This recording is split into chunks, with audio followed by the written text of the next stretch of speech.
kapanalig, we are now in the third week of Advent, which is themed with the word joy. Magalak tayo dahil today is Gaudete Sunday. Gaudete is a Latin word which means rejoice, and sinisindihan ang pink candle or color rose na nagpapaalala sa atin ng galak na naghihintay o ang hinihintay nating pagbabalik ni Kristo. Kaya kung makikita nyo ngayon sa banal na misa, ating mga kaparian ay kulay rosas ang suot. Gayun din para sa mga a-attend ngayon ng unang araw ng simbang gabi sa ating mga bisita, kulay rosas po ang ating isusuot. Sa gospel naman natin, ito ulit si San Juan Bautista na nangangaral sa ilang at nagsisilbing tagapaghanda ng daraanan ng Panginoon at nagpapaalala sa ating maging patas tayo sa lahat ng mga gawain. Hinihikayat niya mga maniningil ng buwis na huwag mandaya, ang mga sundalo na huwag mangutong. Siya ang dakilang propeta. Pero pinatutunayan niyang may mas higit pa sa kanya, si Jesus Christ. Alam niyo may kasabihan tayo sa buhay na life is not fair.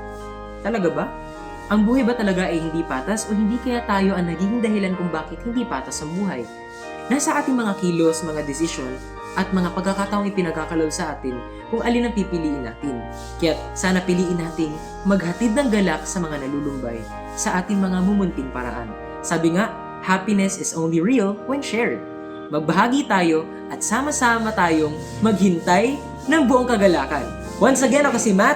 Kita-kits sa another edition ng Hello Advent Again. Kita-kits mga kapanalig!